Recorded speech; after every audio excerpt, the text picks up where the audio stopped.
Segala hormat dan sukacitanya, saya menjemput Yang Amat Arif Tan Sri Richard Melanjung untuk menyampaikan kertas kerja beliau bertajuk memperkasakan undang-undang adat anak Minangkabau. Silakan Tan Sri.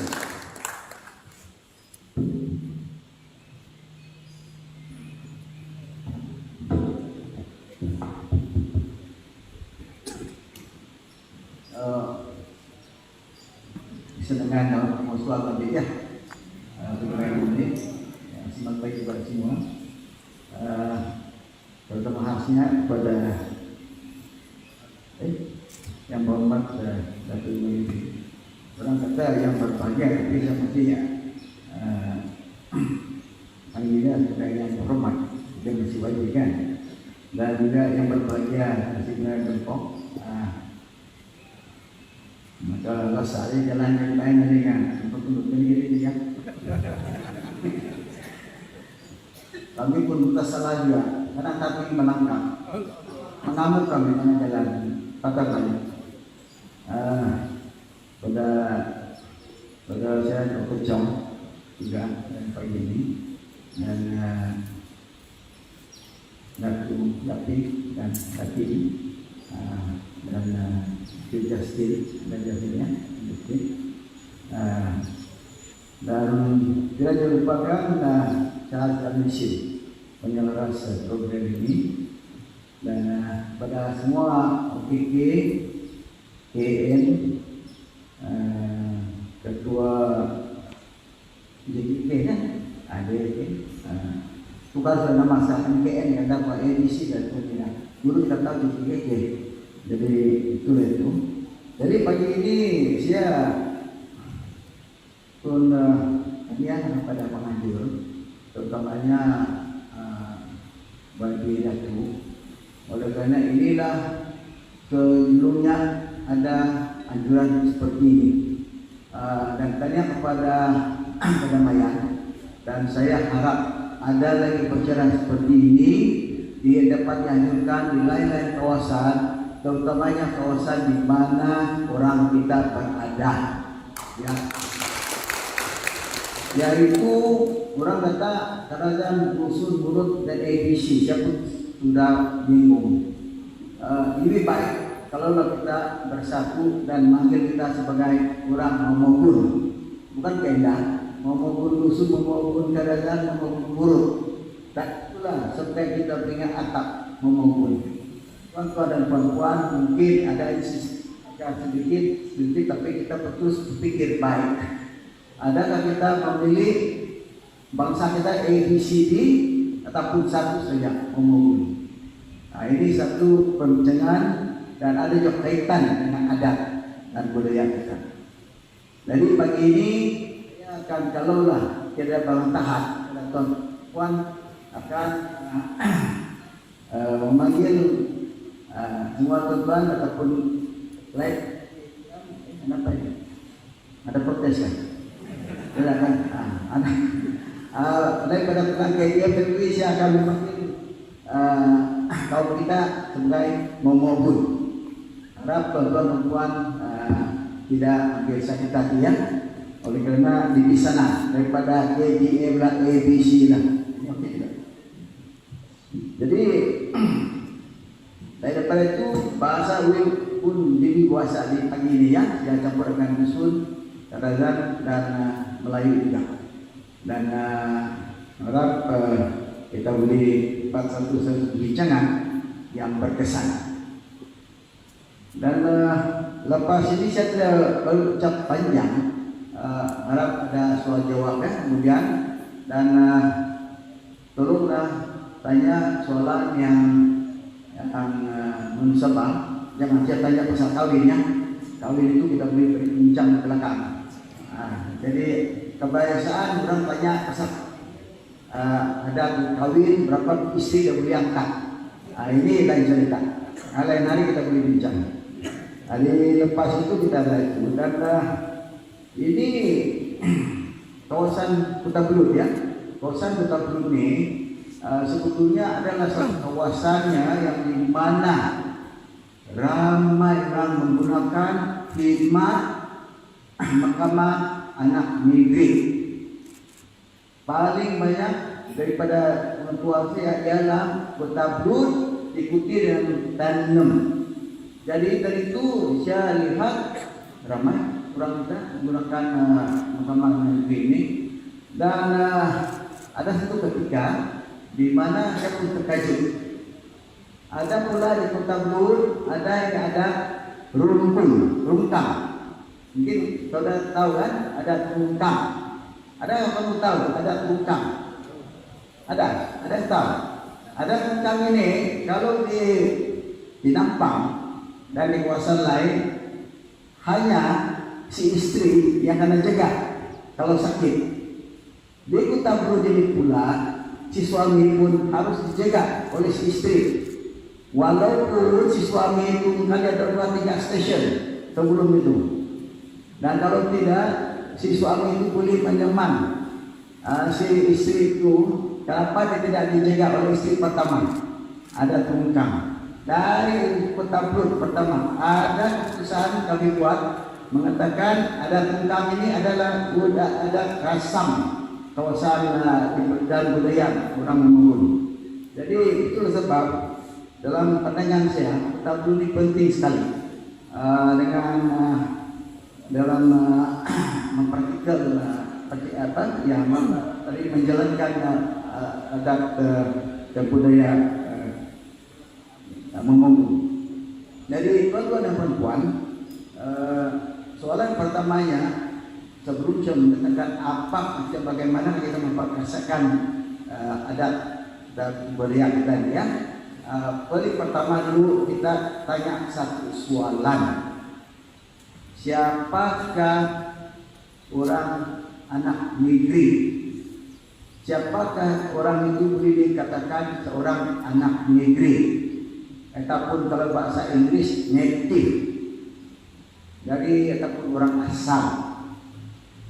Dari pandangan saya, orang asal ini memang baiknya perkataannya. Native ini dalam bahasa Inggris tidak begitu cantik lah. Karena kalau kita buka buku sejarah berkaitan dengan perkataan native, kebiasaan orang putih ada gambarnya orang native dia bilang sedikit lagi bogen, hanya pakai cawat saja. Ini native dia kata. So itulah sebab apabila saya pergi sekolahan di mana-mana negara luar ya, bilang saya bukan native, saya orang asal, indigenous. Apa sebab bilang kalau native patut saya datang di sini tidak berbaju kot, patut saya gunakan cawat. Itulah itu colonial masters. Ya, bagi deskripsi kepada kita semua. So ini dah saya harap satu perkataan native ini boleh ditukarkan kepada indigenous, dan harapan saya besar kerajaan Sabah akan mendorong kerajaan pusat menukarkan definisi ini. Bukan kita native, kita orang asal dalam bahasa Malaysia, dan kalau bahasa Inggris indigenous. Ya, oleh kerana kita pun sudah mendatangkan satu convention UNRIP, United Nations Rights of Indigenous People, di mana dikatakan bukan native, dia dikatakan senang indigenous. Ini penting tuan-tuan. Lagi satu lagi, bagaimanakah orang boleh menjadi native? Ramai orang di luar di situ mengatakan kalau orang itu dari Filipina dari Indonesia automatically jadi native. Itu tuan-tuan dan puan-puan ada satu kesalahan, salah dalam interpretasi. Sebetulnya hanya orang asal di Sabah, hak menjadi orang asal, orang native ataupun indigenous di Sabah ini tanpa memohon sijil. Ya, lain daripada itu siapa yang mengatakan dia native, misalnya campur darah Cina sama dusun ataupun Mongol, dan ataupun orang dari luar dari Indonesia lama sudah bernostalgia di sini, kalau dia mau jadi orang native atau orang asal, paksa dia memohon di mahkamah anak negeri. Mesti dia ada sijil dulu. Ya, hanya satu saja kategori orang asal yang otomatis jadi orang asal ataupun indigenous ataupun native. Lain itu 3 lagi kategori itu paksa mesti diwajibkan memohon sijil ya. So ini harap diterangkan kepada semua. Siapa yang mohon secara native tidak salah ya. Keduanya adalah peranan bahasa sekali kepada KN OKK, jangan sama sekali memberi sijil kepada orang itu kalaulah asal usulnya itu tidak terang, tidak teratur. Ramai sekarang ini dari Hong Kong memegang sijil nak negeri dan membeli antik di sini sana. Kenapa itu berlaku saya tidak tahu. Tapi ini orang kita sendiri yang membagi sijil. So inilah tuan-tuan perempuan, KKN, inilah tugas, inilah tanggung jawab kamu semua ya. Jangan bagi asal orang itu tidak dikenal pasti, yaitu orang asal. Ya, harap ini ambil perhatian ya, dengan seriusnya. Kalaulah kita dapat coba membentang ini ya, supaya jangan orang luar lain jadi native, bukan kelok, bukan bagus ya. Awas itu mau jangan itu ada perlu ini turun kau ada dia turun dasar ya, turun pun.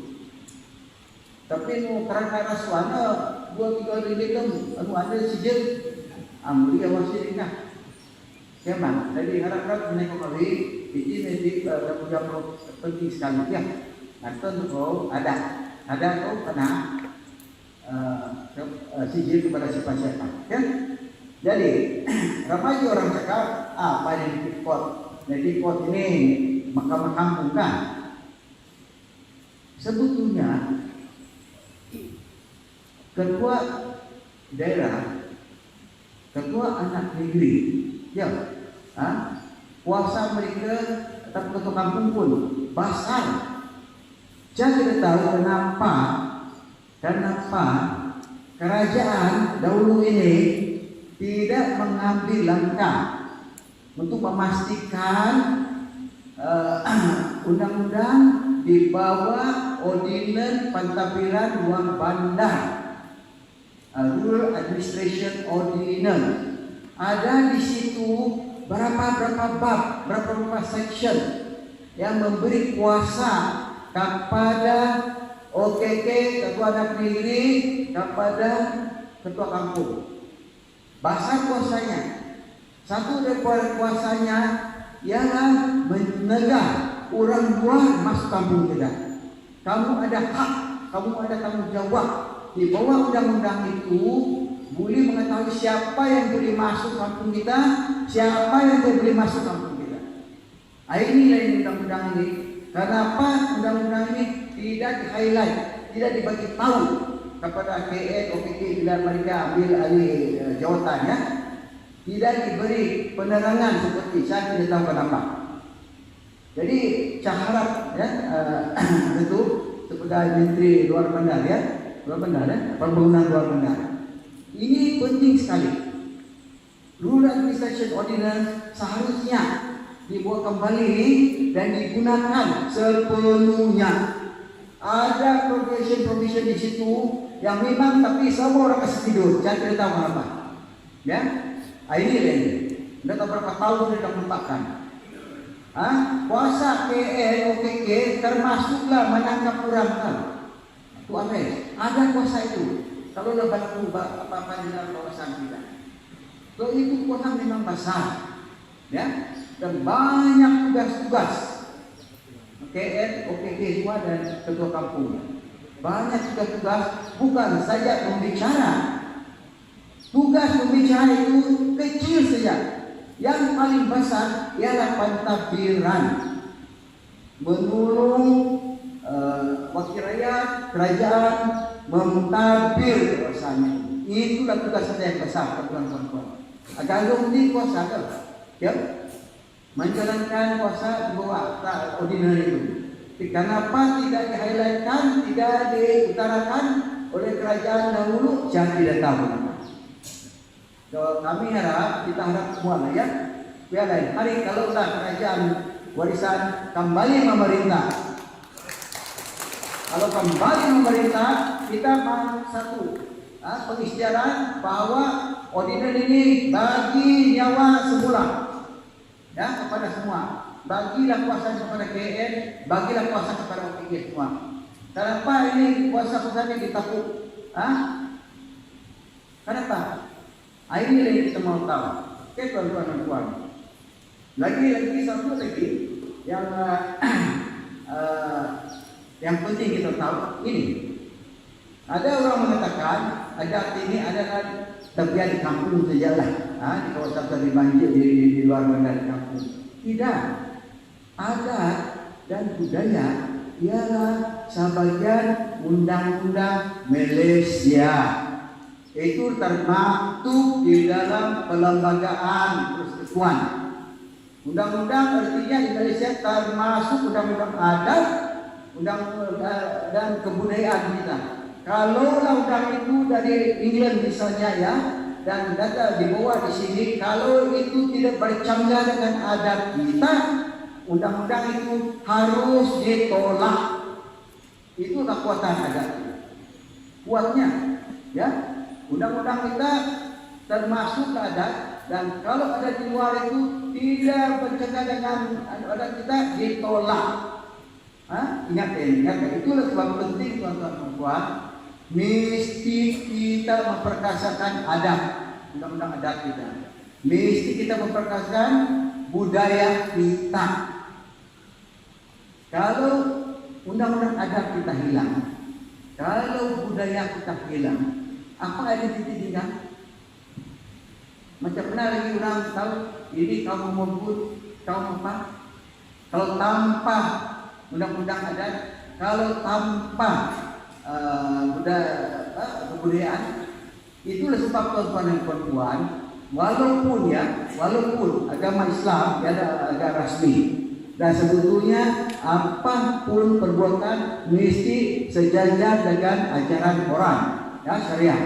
Tapi tidaknya sebetulnya di negeri Sembilan ada pepatah masih hidup. Ada pepatah ya, di mana kaum perempuan sudah atas daripada kaum lelaki, sudah tentang harta lah, ya. Ini. So boleh lihat di sini ya, ada masih guna pakai walau di antara kaum Islam ya, di agama Islam. Walaupun mengatakan patut apa-apa agama Islam itu apa-apa adat tidak boleh digunakan kalau bercanggah dengan agama apa-apa adat. Tapi tidak, di negeri sendiri, negeri Sembilan, adatnya digunakan, ya, daripada agama. Itulah dikata ada satu pepatah di negeri, dia mengatakan apa dia cakap tu? Nanti sekejap ya. Dia kata adat yang kawin itu dengan perkataan adat yang kawin, syariah yang lazim. Artinya adat itu memang tiap hari digunakan. Syariah itu adalah bidang-bidangkanlah kemudian. Jadi itu sebab adat ini penting sekali. Ya. Lagi tuan-tuan dan puan-puan, apalah guna? Ramai orang mengatakan kita cinta sama, cinta sama, cinta sama. Apa guna cinta sama? Kalau identiti hilang, kalau adat kita hilang, kalau budaya kita hilang, ya. Pertama sekali kita jaga dulu adat, budaya kita, barulah mengatakan cinta sama. Mana boleh cinta sama, lupakan kuala lain tak boleh, ya. Harus kita ingat tuan-tuan. Lagi ada generasi muda generasi remaja kita ya. Ramai sekarang pertamanya kan sudah bangsa Mongol. Ya, mereka suka lagi bertutur dalam bahasa Melayu ataupun bahasa Sabah. Ya, kenapa? Itu saya ingat kesalahan kita sendiri.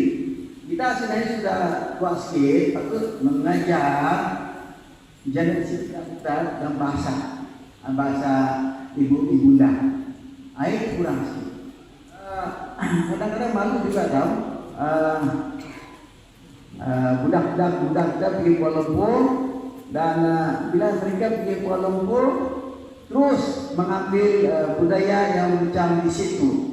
Ada cerita dulu si gadis minta tutup rambut. Dia coba betul dalam bahasa Malaysia di situ di Kuala Lumpur, dia tak apa semua itu. Tapi dia tidak tahu apa. Kemudian dia cakap untuk tutup rambut, potong sini, tapi jangan potong sejak kuda. Apa dia tahu kuda? Inilah masalah. Ada juga di situ di KL, di Malaya, gaya ini tapi tidak betul terkurang juga dengan sigup, bukan rokok, sigup dia bilang. Sama nak? Inilah ini kita punya bahasa kita jaga baik-baik.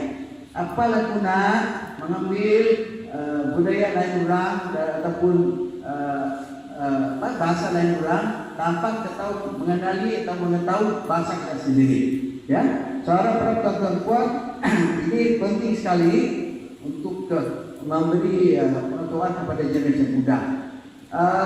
Dulu Dr. Chong ya pun satu mengenali satu tadika kan dok?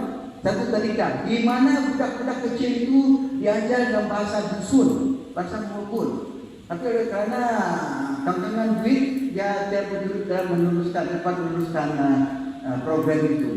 Saya harap kalau ada tadika di kampung kita tolonglah masukkan, ajarlah budak-budak kecil itu dalam bahasa Mongol.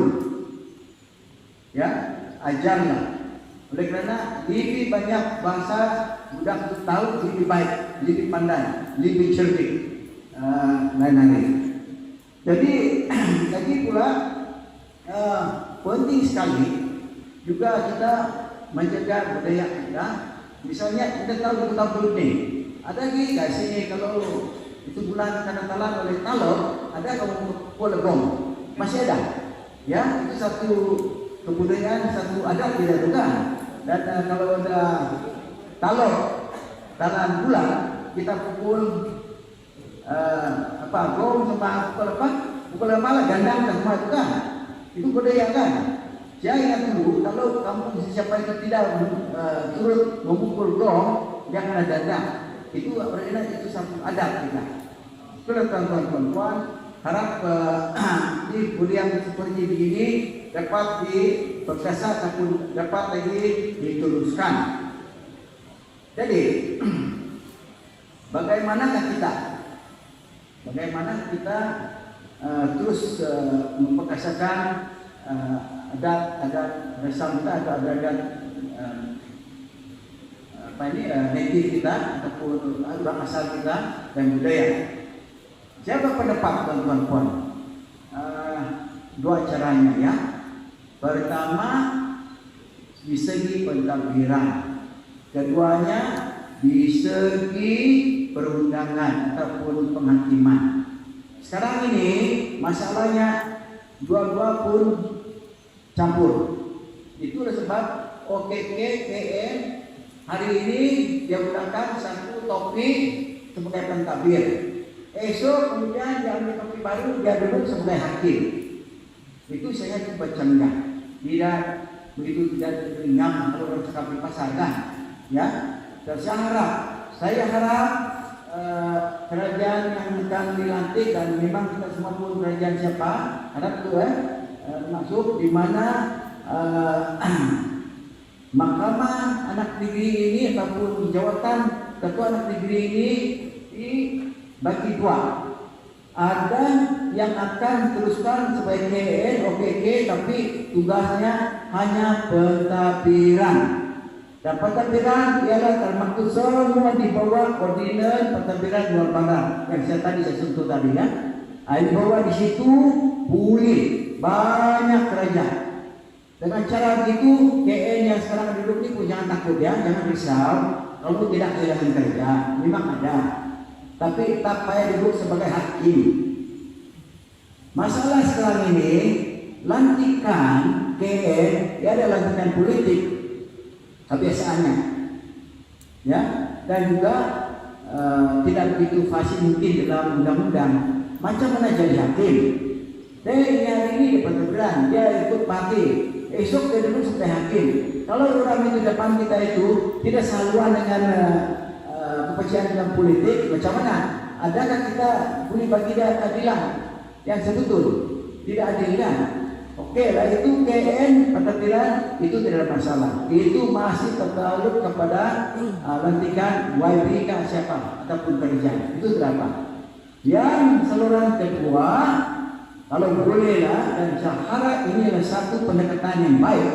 Kalau ya Kementerian Undang-Undang Adat ini bisa dengarlah. Kalau lah mereka dengar, patut itu sebagai hakiman itu lain orang yang sudah tahu undang-undang, yang pun ada menduduki pemeriksaan di mana dia lulus dalam undang-undang adat.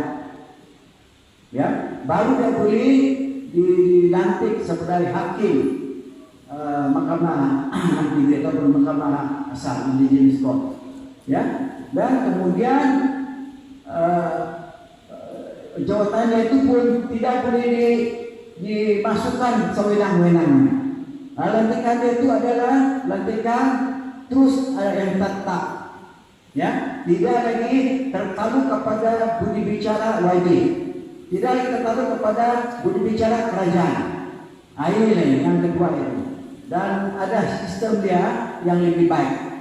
Dan penting lebih sekali pula, kerajaan negeri seharusnya minta di mana undang-undang keperlembagaan persekutuan diubah ataupun dipindah, di mana undang-undang mahkamah anak negeri itu mahkamah asal indigenous court itu termasuklah dalam di bawah seperti juga mahkamah syariah, supaya ada 3 tiangnya, civil, syariah, dan mahkamah orang asal. Kalau ada 3 itu berdiri bersama tinggi, berapa baik. Masalah sekarang ini mahkamah anak negeri kalau dibuat satu putusan, orang lari pergi mahkamah sivil. Mahkamah sivil bilang, oh salah. Mana tahan? Siapa duduk di mahkamah sivil? Bukan orang asal, mungkin orang Malaya. Apa dia tahu? Ini jadi kita mau betul-betul atur sebaik-baiknya supaya kehormatan kepada orang asal lagi dipertingkatkan, ya, dan tidak lagi bukan dipermain-mainkan, tuan-tuan dan puan. Ini kita ingat harusnya, ya. Dan lagi pun yang penting lagi, kebanyakan masalah mahkamah anak negeri ini ialah bahan rujukan. Tidak ada. Tidak tahu kalau kamu terdapat OKK, KN, ada kamu buku rujukan. Ada kamu buku rujukan daripada yang akta enakmen yang dia bagi itu. Tidak ada kan?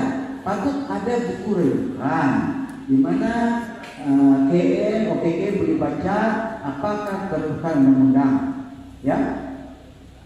Dan ada juga langkah dimulai waktu zaman kerajaan dulu, di mana mereka cuba memperkanunkan adat.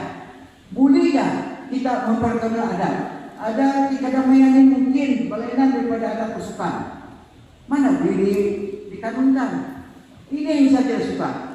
Satu kawasan lain yang adat, mana lah boleh terus ambil satu adat, dan oke, ini pun boleh digunakan pakai di lain kawasan. Mana boleh? Ini yang pertama, ini patut harus dipelajari. Kita patut buat kajian. Bukan begitu. Ada tidak boleh dikanun macam undang-undang sivil. Ya, so harap ini juga ambil perhatian ini. Kita terus ikut apa ada di setiap kawasan, ataupun setiap daerah, ataupun setiap zone. Ya. So ini dari tuan-tuan dan puan, penting sekali. Lagi, satu lagi, Ini saya tidak berkaitannya agama ke bangsa, tapi kalau ikut common sense, kalau ikut pendapat biasa, kalau ikut pendapat yang pikiran yang wasit, ya, betulnya sepatutnya jabatan Mahkamah Anak Negeri ini, dan kalau boleh pun Kementerian Undang-Undang Anak Negeri ditarajui oleh seorang yang bukan menganut agama Islam. Oleh karena masalah gini, saya boleh berpidato atau berdebat, kenapa Islam itu yang betul. Kebanyakan orang menggunakan mahkamah apa? Adakah Islam ataupun bukan Islam? Kebanyakan orang bukan Islam. Oleh karena dalam umat Islam memang ada di syariah, di syariah court, mahkamah syariah. Hanya adat itu, kalau adat itu tidak termaktub dalam Quran dan orang itu adalah orang asal dan dia pun melawan ataupun menentang adat itu mungkin dapat dibuat di Mahkamah Anak Negeri, tapi tidak banyak, sedikit saja. Kebiasaan kalau dari tanam hanya berian. Itu pun mungkin salah. Kalau dalam agama Islam ada juga yang berian tertentu. Inilah ini.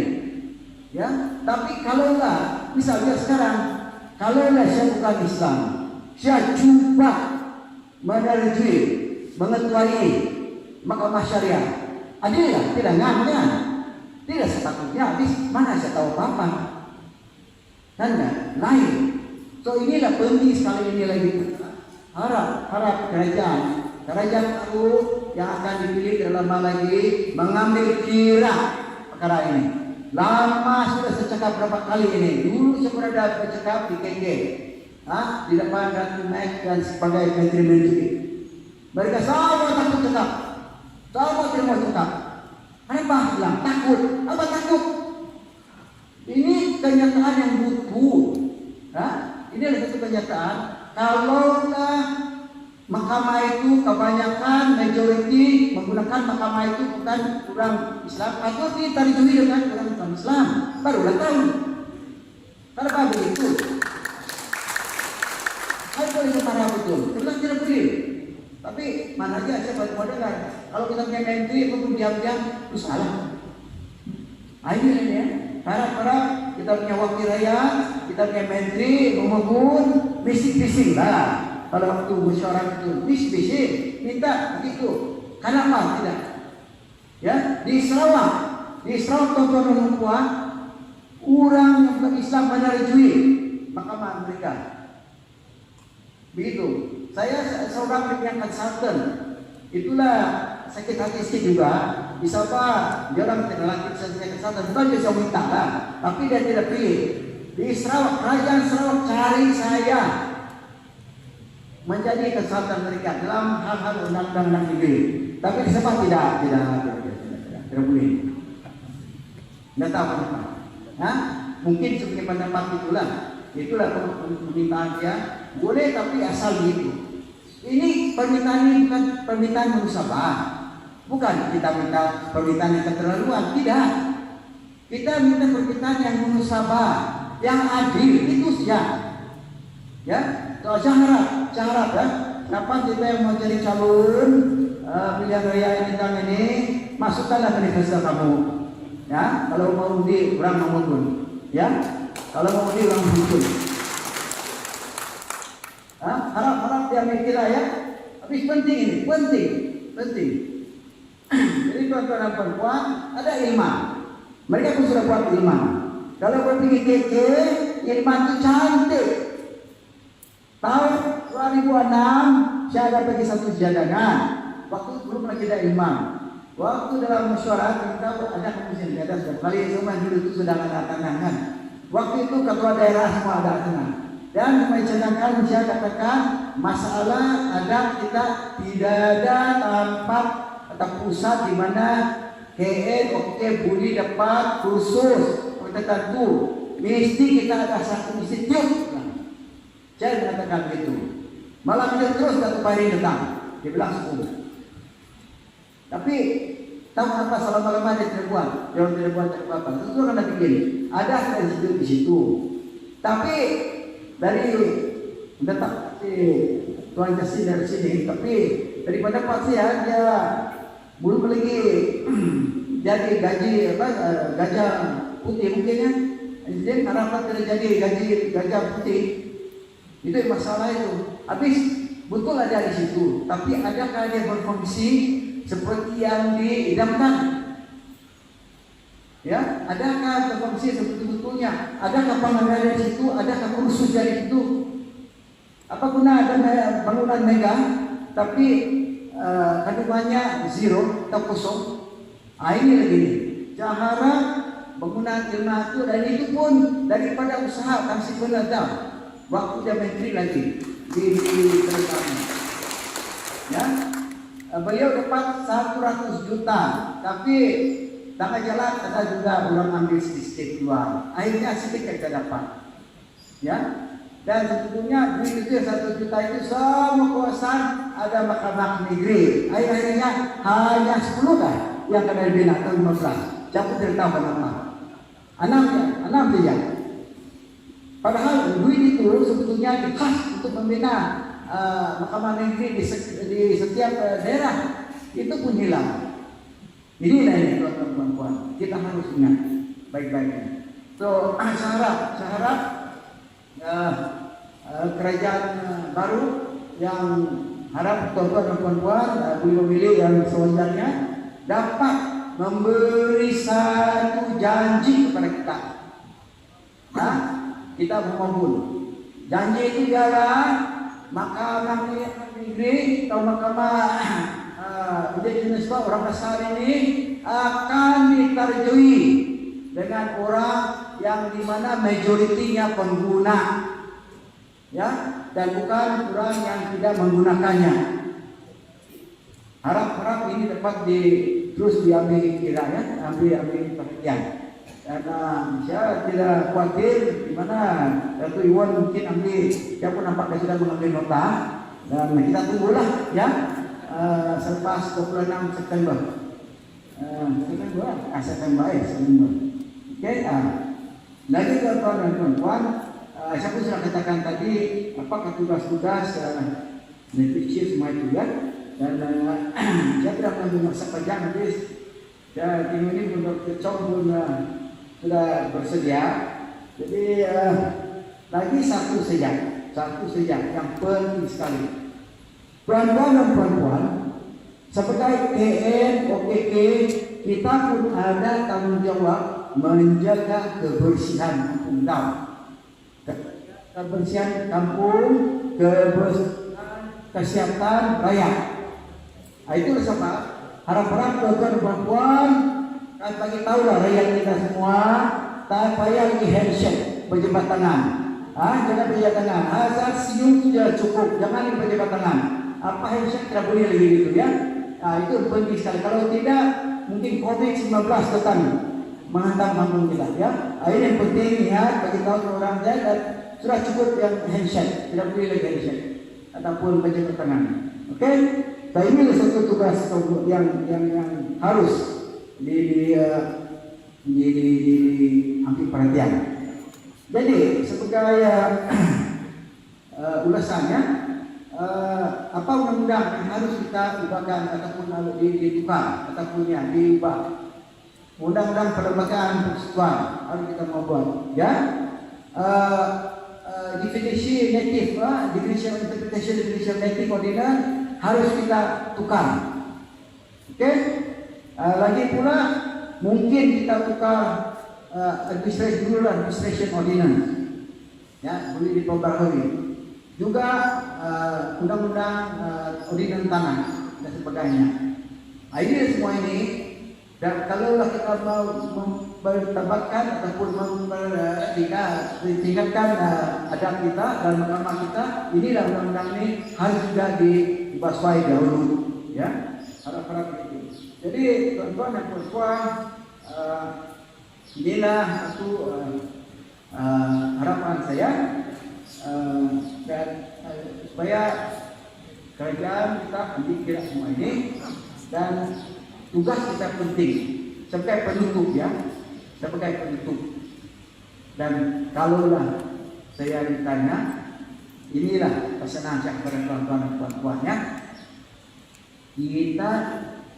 kita semua memungut adalah diwajibkan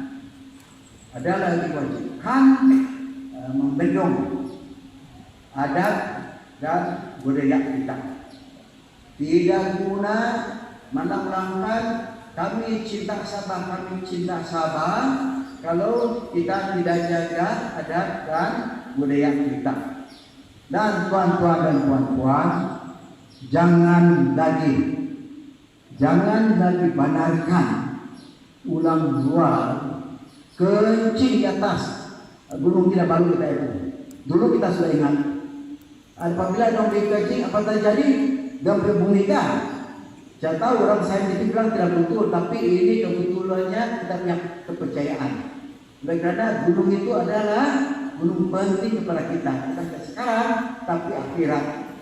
Jadi jangan lagi suruh lain orang, jangan lagi biar orang luar kencing itu Gunung Kinabalu. Ingat, penting sekali, jangan pas sekali lagi ulang luar kencing itu Gunung Kinabalu. Oke? Dan jaga generasi muda. Oleh karena kalau kita jaga generasi muda, kita siapa tahu kita banyak pandai. Dia boleh naik kapal, mereka boleh keliling dunia. Orang kita mengumpul, dia keliling dunia naik kapal layar. Ataupun dia naik roket menuju ke bulan. Ya, ini masa depan belum tahu ya kalau kita jaga kita punya generasi muda. Naik ke depan menuju ke bulan. Itu bintang, saya kan itu lain kali lah. Tambah tinggi. Itu bintang tambah tinggi ya. Kita pospon ke bintang lain kali lah. Ya, jadi inilah penting sekali ini. Jadi saya harap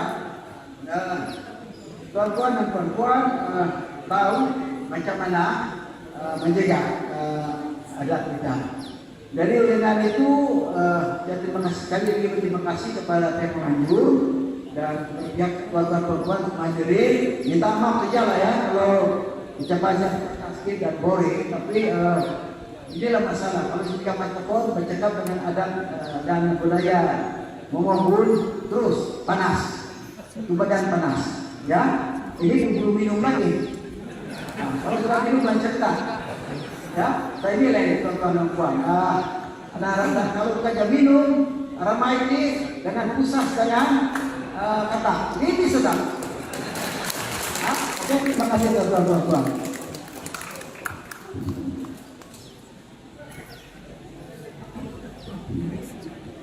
Terima kasih Pensiko yang amat arif Pak Sri Richard melanjung di atas pembentangan kertas kerja beliau.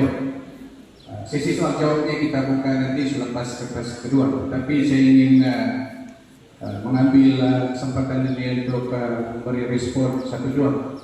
Tan Sri telah mengatakan tadi Mahkamah Anak Negeri Kutablut antara yang paling banyak mendapat ataupun memberi perkhidmatan kepada penduduk kita di daerah ini.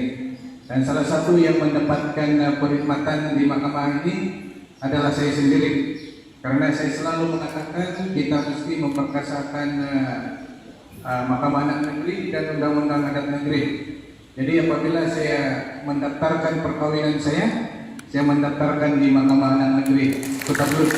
Saya terima kasih kepada Ketua Daerah, Wakil Ketua Anak Negeri, Ketua Kampung yang semua terlibat memastikan saya dikawinkan dengan teratur sekali menggunakan Undang-Undang Mahkamah Anak Negeri. Yang kedua, Tan Sri telah mengatakan tadi sebaik-baiknya pentadbiran Mahkamah Anak Negeri ini dipegang atau diterjui oleh masyarakat yang menjulitinya menggunakan perkhidmatan itu. Secara tradisinya Tan Sri yang arif, yang amat arif, di Kutablut ini memang ada 3 mahkamah ataupun pentadbiran Mahkamah Anak Negerinya diterjui oleh tiga ketua daerah mengikut suku masing-masing, suku Bajau, suku Iranu, dan suku Dusun. Bagi suku Dusun sebelum ini ketua daerahnya di kalangan dusun Muslim, tetapi selepas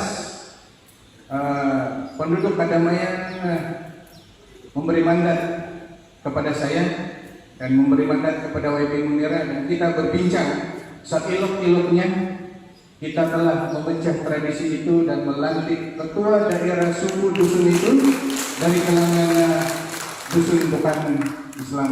Bukan apa, karena sebelum Tan Sri memberi syarahan tadi kita sudah melaksanakan. Apatah lagi banyak input yang telah dicadangkan bila kita kembali nanti menumbuhkan semula kerajaan negeri Sabah ini. Begitu banyak yang kita boleh laksanakan, terutama memperkasakan ketua-ketua adat kita, ketua-ketua kampung kita dalam pelaksanaan ordinan pentadbiran luar bandar yang begitu besar. Sepatutnya tanggung jawab ketua-ketua adat, dan inilah gunanya seminar kita pada hari ini.